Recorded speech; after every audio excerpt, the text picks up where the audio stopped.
Argentina support করত, Argentina খেলোয়াড়দেরকে support করত, তাদের সেই সাপোর্ট করা দল তাদের দেশের পতাকা উত্তোলন করতে গিয়ে কারেন্টে শর্ট খেয়ে মারা গিয়েছে, নাউজুবিল্লাহ বলে। মুসলমানের জীবন কি এত সহজ?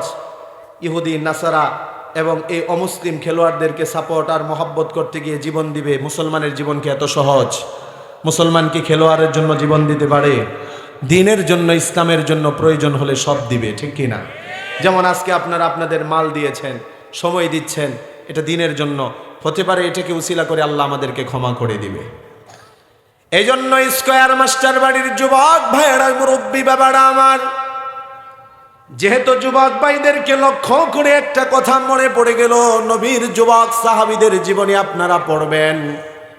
নবীর যুবক সাহাবীদের জীবনী পড়লে তাহলে বোঝা যাবে নবীর যে সমস্ত যুবক সাহাবী ছিল তারা দলের জন্য নয়, খেলোয়াড়ের জন্য নয়, নায়কের জন্য নয়, নায়িকার জন্য নয়, জানমাল সব কিছু উৎসর্গ করেছেন একজনের জন্য। তিনি কে? আল্লাহর নবী, বিশ্ব নবী রাহমাতুল লিল আলামিন। ওনার একজন সাহাবী 16-17 বছর বয়স, মক্কায় বসবাস করত। বাবা বড় ব্যবসায়ী ছিল। বাবার ইন্তেকালের পরে চাচার অধীনে তার দায়িত্ব চলে এসেছে। ধনী বাবার একমাত্র সন্তান ছিল। সকালবেলা এক জোড়া কাপড় পরিধান করত, বিকালবেলা আরেক জোড়া কাপড়। একদিন বিশ্বনবী রাহমাতুল লিল আলামিন নুরানি চেহারাটার দিকে তার দৃষ্টি পড়ে গেল। নবীজির নুরানি চেহারা দেখে আকৃষ্ট হয়ে নবীজির কথাগুলো শুনতে লাগলো। একদিন, 2 দিন, 3 দিন নবীজির জবান মোবারক থেকে কথাগুলো শুনে চেহারার প্রতি আকৃষ্ট হয়ে কিছুদিন পরে এই 16-17 বছরের যুবক নবীজির হাত মোবারকে হাত রেখে কালিমা পড়ে মুসলমান হয়ে গেল। মুসলমান হওয়ার পরে আল্লাহর নবী প্রশ্ন করলেন, মাসমুক, কি নাম তোমার? আল বিদায়া ওয়ান নিহায়া কিতাবের মধ্যে, ইতিহাসের শ্রেষ্ঠতম একটা কিতাব, কিতাবের মধ্যে ওয়াকিয়া বর্ণিত হয়েছে। নবীজি প্রশ্ন করলেন, কি নাম তোমার? যুবক বলে, আমার নাম হলো আব্দুল উজ্জা। এটার আগে আরেকটা কথা বলেনি, আমরা কেমন নবীর উম্মত। আদম আলাইহিস সালাতু ওয়াস সালাম থেকে নিয়ে, বাবা আদম থেকে নিয়ে ঈসা আলাইহিস সালাতু ওয়াস সালাম পর্যন্ত যত নবী রাসূল আল্লাহ তাআলা দুনিয়াতে পাঠিয়েছেন, কোন নবী রাসূলের চেহারা দেখে কোনো বেঈমান কাফের মুসলমান হয়েছে এমন ইতিহাস পাওয়া যায় না। আমার আপনার নবী বিশ্ব নবী রাহমাতুল লিল আলামিন, এমন দামি নবী, এমন শ্রেষ্ঠ নবী রাহমাতুল লিল আলামিন, ওনার চেহারা দেখে অনেক কাফের মুসলমান হয়েছে। যুবক ভাই, নবীজিকে চিনলাম না, তাই নবীকে মোহাব্বত করলাম না, তাই নবীর প্রতি ভালোবাসা সৃষ্টি করলাম না। আজকে যদি মুসলমান যুবক নবীকে চিনার মতো চিনতাম, আজকে যদি মুসলমান নবীকে বুঝার মতো বুঝতাম, তাহলে খেলোয়াড়ের প্রতি মহব্বত থাকতো না, মহব্বতটা নবীর প্রতি থাকতো। নবীর জন্যই সব কিছু করতাম। জোরে বলেন ঠিক কিনা? তবে আমি আশাবাদী, আজকের পর থেকে আমাদের কোনো যুবক ভাই ইহুদি নাসারাদের প্রতি আর মহব্বত ভালোবাসা রাখবে না। কেনই ভাই নবীর প্রতি মহব্বত রাখবে না, ভালোবাসা রাখবে না? নবীর প্রতি ভালোবাসার মহব্বত রাখলে উম্মত কি লাভ হবে, কি লাভ হবে? নবীর প্রতি মহব্বত আর ভালোবাসাই উম্মতকে জান্নাতে যাওয়ার বড় কারণ হিসাবে আল্লাহ কবুল করে নিবে। একটা পাহাড় যদি নবীর মহব্বত প্রকাশ করে জান্নাতি হতে পারে, একটা গাছ যদি নবীর প্রতি মহব্বত প্রকাশ করে জান্নাতি হতে পারে, তাহলে আমরা আশরাফুল মাখলুকাত মানুষ কেন নবীর প্রতি মহব্বত প্রকাশ করে জান্নাতি হতে পারবো না? নবীজি প্রতিদিন মদিনায় প্রবেশ করতেন, যে পাহাড়ের সামনে দিয়ে মদিনায় নবীজি আসতেন, পাহাড়টার নাম আমরা সবাই জানি, উহুদ পাহাড়। নবীজি প্রতিদিন উহুদ পাহাড়ের সামনে দিয়ে মদিনায় প্রবেশ করেন, আবার মদিনা থেকে বের হয়ে বাইরে গেলে উহুদ পাহাড়ের সামনে দিয়ে নবীজি যান। একদিনের ঘটনা, আল্লাহর নবী অন্য রাস্তা দিয়ে মদিনায় ঢুকলেন। মদিনায় ঢোকার পরে জিবরাইল আলাইহিস সালাতু ওয়াস সালাম বিশ্বনবীর কাছে চলে আসলেন। আসার পরে নবীজির দিকে তাকিয়ে, আল্লাহর নবীর দিকে তাকিয়ে জিবরাইল বলতেছে, ইয়া রাসূলুল্লাহ, ইয়া হাবিবাল্লাহ, যান যান, তাড়াতাড়ি আপনি মদিনার বাগিরে চলে যান। আবার ওই রাস্তা দিয়ে, যে রাস্তার পাশে উহুদ পাহাড় আছে, সেই রাস্তা দিয়ে আপনি মদিনায় প্রবেশ করেন। আল্লাহর নবী বললেন, কি হয়েছে জিব্রাইল? জিব্রাইল বলল, ইয়া রাসূলুল্লাহ, প্রতিদিন আপনি উহুদ পাহাড়ের সামনে দিয়ে মদিনায় আসেন। উহুদ পাহাড় আপনাকে দেখে, আপনিও উহুদ পাহাড়কে দেখেন। উহুদ পাহাড় আপনাকে দেখে তার কলিজা ঠান্ডা করে। আজকে আপনাকে দেখতে পারিনি, এই বিরহ যন্ত্রণা সহ্য করতে পারিনি, আল্লাহর কাছে কান্নাকাটি শুরু করে দিয়েছে। জোরে বলেন আল্লাহু আকবার। আল্লাহর নবী উম্মতের প্রতি কত দয়ালু। মানুষ শুধু নয়, একটা পাহাড় নবীর মোহাব্বত, ভালোবাসা প্রকাশ করেছে, নবী এটার হক আদায় করেছে। সাথে সাথে এত ব্যস্ততা থাকা সত্ত্বেও আল্লাহর নবী মদিনার বাগিরে চলে গেলেন। সাহাবায়ে কেরামকে নিয়ে আল্লাহর নবী উহুদ পাহাড়ের কাছে গিয়ে বলতেছে, ও আমার সাহাবীরা, হাদা জাবালুন উহুদুন ইউহিব্বুনি ওয়া আনা উহিব্বুহু। এই যে এই পাহাড়টার নাম হলো উহুদ পাহাড়, সে আমাকে ভালোবাসে, আমিও তাকে ভালোবাসি, এবং সে জান্নাতে আমার সাথেই থাকবে। একটা পাহাড় যদি নবীর মোহাব্বত ভালোবাসা প্রকাশ করে নবীর সাথে জান্নাতে থাকতে পারে, আমরা কেন নবীর মোহাব্বত আর ভালোবাসা প্রকাশ করলে জান্নাত পাবো না? আবু দাউদ শরীফের বর্ণনা, তিরমিজির বর্ণনা, বুখারীর বর্ণনা, নবীজি মসজিদে নববীর মধ্যে খেজুর গাছে হেলান দিয়ে খুতবা দিতেন। একদিন এক মহিলা, আনসারি মহিলা এসে আল্লাহর নবীকে প্রস্তাব করলেন, ওগো নবীজি, আমার একটা গোলাম আছে, সে ভালো কাঠ মিস্ত্রি, কাঠ দিয়ে সে অনেক জিনিস তৈরি করতে পারে। আনসারি মহিলা আল্লাহর নবীকে এসে বলে, আলা নাজআলু লাকা মিম্বারান ইয়া রাসূলুল্লাহ। ওগো নবীজি, আপনি মসজিদে নববীর মধ্যে এই যে একটা খেজুর গাছের মধ্যে হেলান দিয়ে খুতবা দেন, আপনি যদি অনুমতি দেন তাহলে আপনার জন্য একটা আমি মিম্বার বানাবো। আল্লাহর নবী বললেন, ঠিক আছে, ইচ্ছা থাকলে বানাও। আনসারি মহিলা তার গোলামের মাধ্যমে মিম্বার বানিয়ে নতুন মিম্বার মসজিদে পাঠিয়ে দেওয়া হলো। আল্লাহর নবী বললেন, এই ওই খেজুর গাছটাকে এক কোনায় রেখে দাও, নতুন মিম্বার মসজিদে স্থাপন করে দাও। জুমার দিন আসার পরে নতুন মিম্বারে বসে আল্লাহর নবী খুতবা দেওয়া শুরু করে দিলেন। হঠাৎ করে সাহাবায়ে কেরাম পরস্পরের দিকে তাকানো শুরু করে দিল। কেন তাকাতে লাগলো? জুমার দিনে আল্লাহর নবী খুতবা দিচ্ছেন, আর মসজিদ থেকে ছোট্ট বাচ্চার কান্নার আওয়াজের মতো কান্না আসতেছে। হাদিসের মধ্যে এসেছে, ফাসাহা সিয়াহাস সাবী, ছোট্ট বাচ্চা যেভাবে কান্না করে, এরকম কান্নার আওয়াজ মসজিদ থেকে ভেসে আসতেছে। একজন সাহাবী আরেকজনের দিকে তাকায়, কি হলো, কে এভাবে কান্না করে, কে এভাবে কান্না করে? সাহাবায়ে কেরামের মধ্যে যারা নরম দিলের মানুষ, বিশেষ করে হযরতে আবু বকর, কান্নার আওয়াজ শুনে নিজেকে আর ধরে রাখতে পারলেন না, তিনিও কান্না শুরু করে দিলেন। আল্লাহর নবী তাকিয়ে দেখলেন কোনো মানুষের থেকেই কান্না আসে না। যেই খেজুর গাছের মধ্যে হেলান দিয়ে এতদিন নবীজি খুতবা দিচ্ছিলেন, মসজিদের কোণার মধ্যে যে খেজুর গাছটা স্থাপন করা হয়েছে, খেজুর গাছ থেকে ছোট্ট বাচ্চার মতো হাউমাউ করে কান্নার আওয়াজ আসে। মুহাদ্দিসিনে কেরামগণ হাদিসের ব্যাখ্যায় লেখেন, আল্লাহর নবী নতুন মিম্বারে আর বসে থাকেননি, উঠে তিনি খেজুর গাছের কাছে চলে গেলেন। ছোট্ট বাচ্চা কান্না করলে বাবা মা বুকের মধ্যে নিয়ে যেভাবে এভাবে কান্না থামায় আর আদর করে, আল্লাহর নবী বিশ্ব নবী খেজুর গাছটাকে এভাবে বুকের মধ্যে জড়িয়ে নিলেন। আল্লাহর নবী খেজুর গাছটাকে আদর করতে লাগলেন আর বলতে লাগলেন, কান্না করো না, কান্না করো না, কি হয়েছে তোমার বলো? খেজুর গাছ কান্না থামাই না, কাঁদতেই থাকলো। আল্লাহর নবী বললেন, কেঁদো না, তোমার জন্য আমি দোয়া করব। এই জায়গার মধ্যে আল্লাহ তোমার হায়াত দিয়ে দিবে, কিয়ামত পর্যন্ত তোমার হায়াত হবে। বিভিন্ন দেশ থেকে হাজী সাহেবরা আসবে, তোমার থেকে খেজুর খেয়ে তোমার জন্য দোয়া করবে। খেজুর গাছ কান্না থামাই না।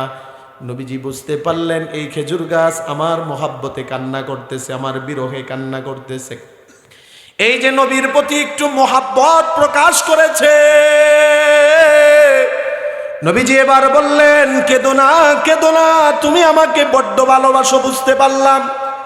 আমাকে যে ভালোবাসে আমি নবীও তাকে ভালোবাসি, আর আমি নবী যাকে ভালোবাসি সে আমার সাথেই জান্নাতে যাবে।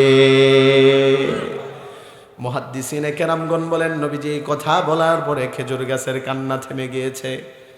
যুবক ভাইয়ের আমার বলা উদ্দেশ্য, মুরব্বী বাবারা, পাহাড় যদি নবীর মোহাব্বত প্রকাশ করে জান্নাতি হতে পারে, আর একটা মৃত গাছ যদি নবীর মোহাব্বত প্রকাশ করে জান্নাতি হতে পারে, আমরা যদি নবীর মোহাব্বত প্রকাশ করতে পারি তাহলে কি আমরা জান্নাতি হতে পারবো না?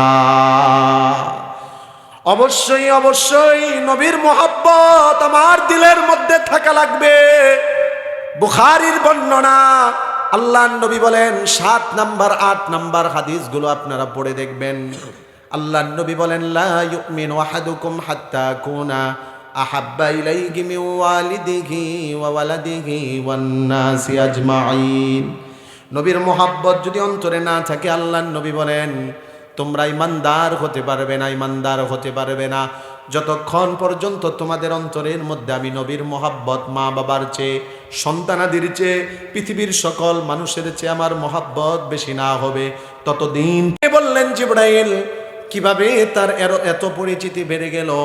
এবার আল্লাহর নবীর প্রশ্নের উত্তরে জিবরাইল বলে, ইয়া রাসূলুল্লাহ, আপনার সাহাবী আবু যর গিফারি কাইমান নাও কাইদান মাশিয়ান নাও রাকিবান, দাঁড়িয়ে থাকলেও পড়ে সূরা ইখলাস, বসে থাকলেও পড়ে সূরা ইখলাস, হাঁটলেও পড়ে সূরা ইখলাস, আরোহী অবস্থায়ও পড়ে সূরা ইখলাস। তাহলে আজকে থেকে আমরাও সব সময় পড়বো সূরা ইখলাস, পারবো তো ইনশাআল্লাহ? এই সূরাটাকে মহব্বত করব, ভালোবাসবো। এই সূরার মহব্বত আমাদেরকে আল্লাহর জান্নাতে নিয়ে যাবে। সুবহানাল্লাহ। মসজিদে কুবার জন্য রাসূল ইমাম নিযুক্ত করলেন। আপনাদের মসজিদের যেমন ইমাম সাহেব আছে, ইমাম সাহেবের নামটা জানি কি, মাওলানা আলহাজ মুফতি আব্দুল্লাহ বিন মায়েজ যশোরী সাহেব, খতিব অত্র মসজিদ, আর মাওলানা মোহাম্মদ জহুরুল ইসলাম সিরাজি সাহেব, খুব মহব্বত আর ভালোবাসার মানুষ। শেষে ওনারও সিরাজি, আমারও কি সিরাজি, তবে ওনার বাড়ি হলো সিরাজগঞ্জ, আমার বাড়ি কিন্তু সিরাজগঞ্জ না। ভাইবেন না যে ইমাম সাহেব খাতির করছে, নিজের এলাকার মানুষ নিয়ে আসছে। আমার সিরাজি নিসবত হলো আমার বাবার কারণে। ওনার বাড়ি হলো সিরাজগঞ্জ, আমার বাড়ি সিরাজগঞ্জ না, আমার বাড়ি হলো গফরগাঁও, পাগলা। ঠিক আছে, আমি আপনাদের দূরের মানুষ না কাছের মানুষ? তবে আরেকটা সুসংবাদ, আল্লাহ যদি কবুল করেন, আমি আপনাদের আরো কাছের মানুষ হতে যাচ্ছি। আপনাদের এই যে বড় কাশর কেন্দ্রীয় জামি মসজিদ, বড় কাশর বাজার মসজিদ, এই মসজিদে যদি রিজিক থাকে, এই জমা থেকে আমি জমা পড়াবো ইনশাল্লাহ, যদি রিজিক থাকে। আর তারা আমাকে মানে প্রস্তাব দিয়েছে, ওনারা যদি সকল কিছু ঠিক থাকে, ওনারা অনেক মহাব্বত ভালোবাসার সাথে আমাকে প্রস্তাব দিয়েছে, যদি রিজিক থাকে ইনশাল্লাহ আসা হবে, আপনাদের সাথে প্রত্যেক জমাই দেখা হবে ইনশাল্লাহ। আপনাদেরই তো এলাকায়, আপনাদের এলাকা না? জি ইনশাল্লাহ। তো এই যে আমি আপনাদের কাছের মানুষ, এই জন্য কাছের মানুষ হয়ে কিছু কাছের কথা বলতেছি, কষ্ট পাচ্ছেন? এই যে ইমাম সাহেব জহুরুল ইসলাম সিরাজি সাহেব মাশাআল্লাহ অক্লান্ত পরিশ্রম করে মেহনত করে যুবক ভাইদেরকে নিয়ে এই আয়োজন করেছে। শুনলাম সব বেশিরভাগ যুবক ভাইদের এসএসসি পরীক্ষা চলতেছে, দোয়া করি আল্লাহ প্রত্যেকের পরীক্ষায় কামিয়াবি দান করো। ইমাম সাহেব, খতিব সাহেব সবাইকে আল্লাহ কবুল করো। ইমাম সাহেব যদি জোহর আসর কি পড়ে এটি তো আমরা জানি না, আমরা কি শুনি কেরাত, মাগরিব এশা আর ফজরে যদি আগামীকাল থেকে জহিরুল ইসলাম সিরাজি সাহেব সূরা ফাতিহা আর ইখলাস পড়ে সব নামাজে, ইমামতি কয়দিন থাকবে? কয়দিন রাখবেন আপনারা ইমাম সাহেবকে? আমার মনে হয় না 3 দিনের বেশি থাকবে। আমিও যদি পড়াই আমারও রাখবেন না, এটাই নিয়ম, স্বাভাবিক, এটা সত্য কথা। 1 সপ্তাহের বেশি রাখবেন না, 1 মাসের বেশি তো রাখবেন না। রসুল একজন সাহাবী দিলেন মসজিদে কুবার জন্য, ইমামতি করার জন্য। ইমাম সাহেব ফজরে, জোহরে আর আসরে কি পড়ে এটা তো আর কেউ জানে না, কিন্তু মাগরিব এশা আর ফজরে সূরা ফাতিহার পরে ইখলাস, ফাতিহার পরে ইখলাস, ফাতিহার পরে ইখলাস। আল্লাহু আকবার। মুসল্লিরা 1 দিন 2 দিন 3 দিন সহ্য করতে না পেরে ইমাম সাহেবকে এসে বলতেছে, হুজুর আপনি না হাফেজ সাহেব, এই ইখলাস ছাড়া কি আর কিছু পারেন না? আপনি শুধু একই সূরা নামাজে পড়েন, আমাদেরই তো মন চায় অন্য অন্য সূরা শুনতে। এই প্রস্তাব করার পরে ইমাম সাহেব কি উত্তর দিয়েছে রাসূল বলেন, হাদিসের মধ্যে হাদিস এসেছে, ইন আহবাবতুম আন আউম্মাকুম ও আমার মুসল্লিরা, যদি আপনাদের পছন্দ হয়, ভালো লাগে, তাহলে আপনাদের ইমামতি করব। ওয়াইন কারিহতুম, আর যদি আপনাদের ভালো না লাগে, তারাকতুকুম, ইমামতি ছেড়ে দিব, সূরা ইখলাস ছাড়তে পারবো না। এই কথা শুনে মুসল্লিরা বড় ভারাক্রান্ত হয়ে গেল। ইমাম সাহেব চাকরি ছাড়ার ভয় দেখাচ্ছে আমাদেরকে, ইমামতি ছেড়ে দিবে, সূরা ইখলাস ছাড়বে না। না, দরকার নাই, থাক হুজুর পড়ুক। তবে সমাধানের জন্য দেখি আল্লাহর নবী কি সমাধান দেয় কিনা। সাহাবায়ে কেরাম নবীজির কাছে গেলেন, যাওয়ার পরে বলার পরে আল্লাহর নবী সাহাবীকে ডাক দিলেন, কি কারণে তুমি বারবার প্রত্যেক নামাজে সূরা ইখলাস পড়ো? ওই সাহাবী বলে, ইয়া রাসূলুল্লাহ, ইন্নী উহিব্বু হাদিহি সূরা, এই সূরাটাকে আমি বড় মহব্বত করি, ভালোবাসি। ওয়া ফীহি সিফাতুর রহমান, এই সূরাটার মধ্যে আল্লাহর গুণাবলী আছে। আল্লাহর নবী বললেন, আসলেই যদি এই সূরাটাকে তুমি মহব্বত করো, এই সূরার মহব্বত তোমাদেরকে আল্লাহর জান্নাতে নিয়ে যাবে। জোরে বলেন সুবহানাল্লাহ। এজন্য যুবক ভাইরা, মুরব্বী বাবারা, এই সূরাটাকে আমরা মহব্বত, ভালোবাসবো তো ইনশাআল্লাহ? এই সূরাটার উপর আমল করব তো ইনশাআল্লাহ? আল্লাহ আমাদের সকলকে এই সূরার উপর আমল করে জীবন সাজানোর তৌফিক দান করুক। সকলে বলি আমিন। আজকের এই ওয়াজ মাহফিলকে আল্লাহ কবুল করুক। এমপি সাহেব আসতেছে, মাশাআল্লাহ, জোরে বলি মারহাবা। ভাই যান না, বসেন বসেন। আচ্ছা, এমপি সাহেব আসতে আসতে, যেহেতু ফজিলত অনেকগুলো, এমপি সাহেব আসতে আসতে আর 2-4টা ফজিলত আমরা শুনে ফেলি নাকি? হ্যাঁ, কষ্ট হচ্ছে? শুনি। যদি চলে যান আমি বলবো না, তাহলে যে উঠবো ওনারে জোর করে বসায় দিবেন, ঠিক আছে? মাশাআল্লাহ, এই যে বসে পড়ছে।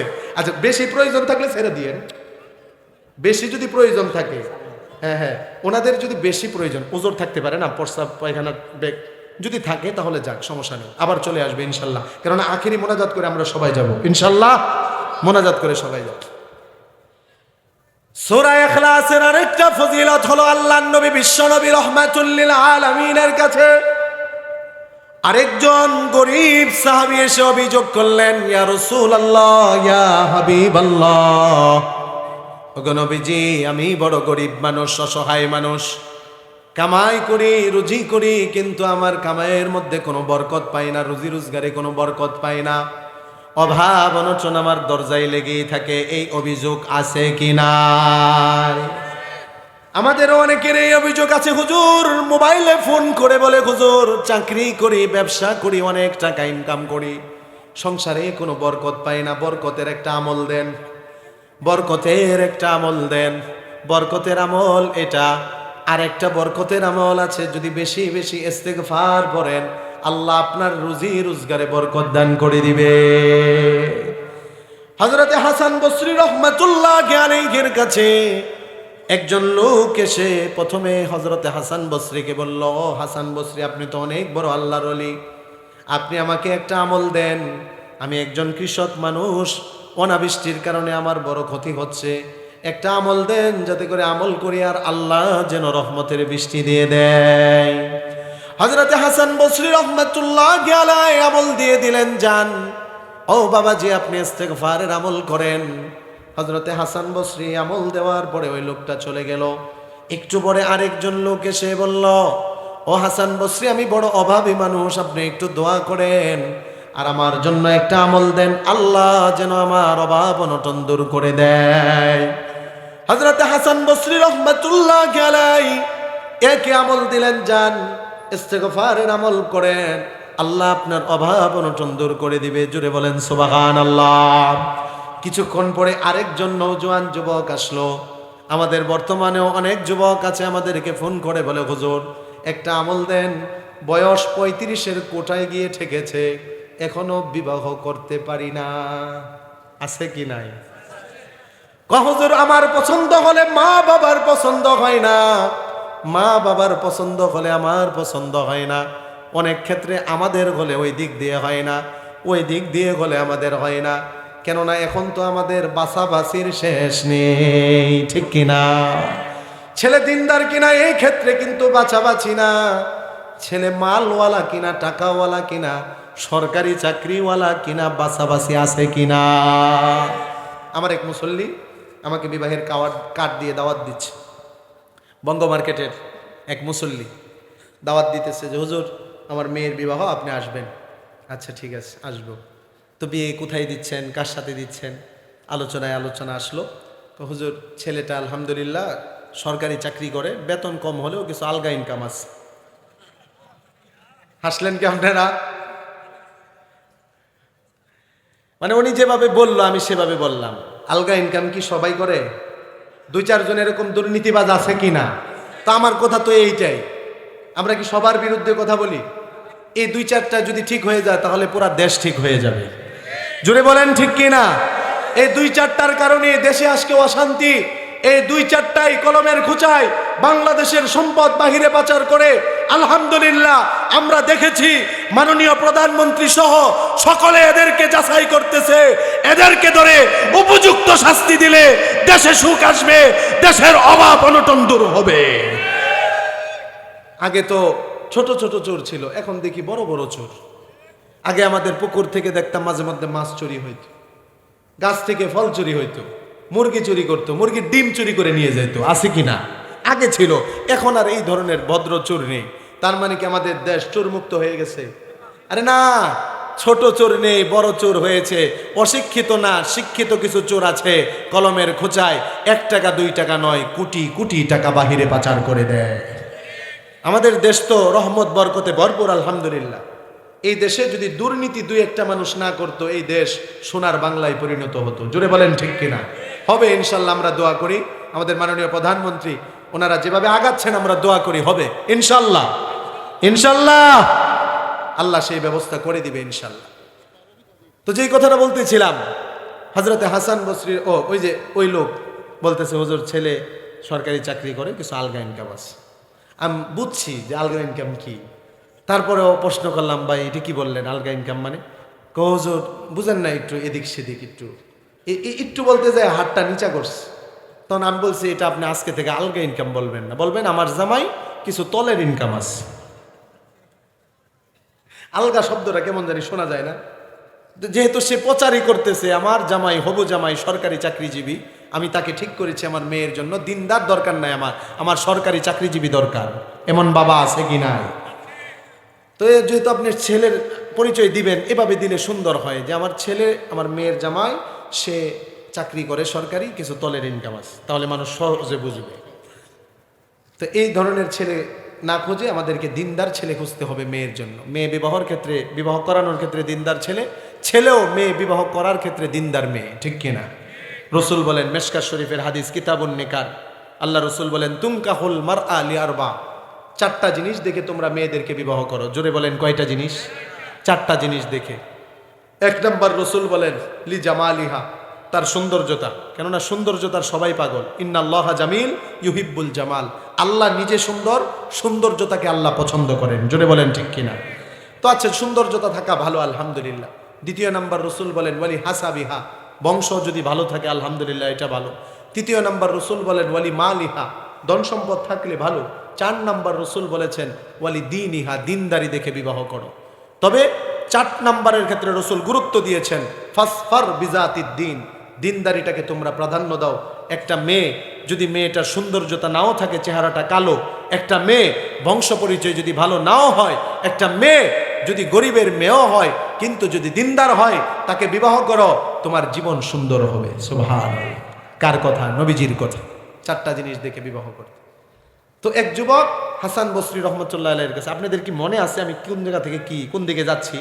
ওই যে হাসান বসরি রহমতুল্লাহ আলাইহির কাছে আসা এক লোক বৃষ্টির দোয়া চাইলো, আমল চাইলো, আরেক লোক ধন সম্পদ বাড়ার আমল চাইলো, আরেক যুবক এসে বলতেছে হুজুর 35 বছর হয়ে যাচ্ছে, বিবাহ শাদী করতে পারতেছি না, কেমনে বিয়ে শাদী করবো, তাড়াতাড়ি একটা আমল দেন। এখন কিন্তু অনেক অবিবাহিত যুবক ভাইরা কিন্তু এটা মনোযোগ দিয়ে শুনবে। জানি শুনেন, দরকারও আছে, ঠিক কিনা?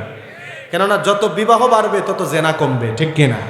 আমাদের দেশটার মধ্যে জেনার কাজ সহজ, কিন্তু বিবাহের কাজ অনেক ক্ষেত্রে কঠিন করে দেওয়া হয়েছে। বিবাহের কাজটাকে সহজ করা উচিত, ঠিক কিনা? হযরতে হাসান বসরি রাহমাতুল্লাহ আলাইহি ওই যুবককে বললেন যাও বেশি বেশি ইস্তিগফারের আমল করো, আল্লাহ তাআলা তোমাকে তাড়াতাড়ি বিবাহের ব্যবস্থা করে দিবে। 3 জন ব্যক্তি চলে যাওয়ার পরে হাসান বসরি রহমাতুল্লাহ আলাইহির খাদেম এসে প্রশ্ন করলো, হুজুর একজন লোক এসে আপনাকে বৃষ্টির জন্য দোয়া চাইলো, আপনি এক আমল দিলেন, বিভিন্ন রোগের বিভিন্ন সমাধান হয়, আপনি তো বিভিন্ন রোগের একই সমাধান দিয়ে দিলেন। 3 ধরনের সমস্যার সমাধান একই আমল দিয়ে দিলেন, ইস্তেগফার। এটা কিভাবে সম্ভব? হযরতে হাসান বসরি রহমাতুল্লাহি আলাইহি খাদেমের প্রশ্নের উত্তরে বললেন, ও খাদেম, আমার কাছে মনে হয় দুনিয়ার সব সমস্যার সমাধান হবে ইস্তেগফারের দ্বারা। সুবহানাল্লাহ বলেন। হযরতে হাসান বসরি রহমাতুল্লাহি আলাইহি কোরআনের আয়াত পড়ে পড়ে শুনিয়ে দিলেন।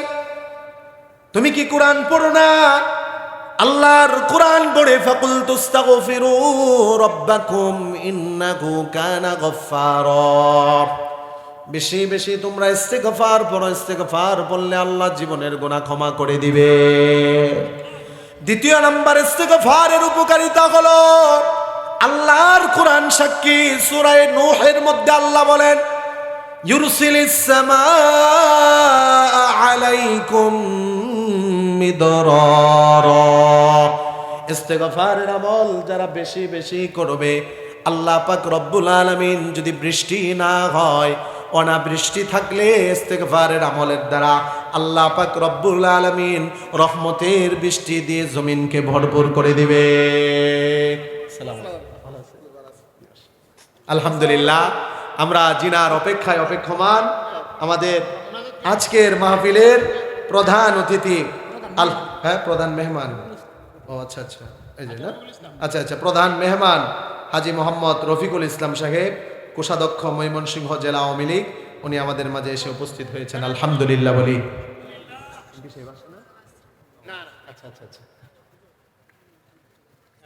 আচ্ছা, হ্যাঁ, মোনাজাত হয়ে যাবে।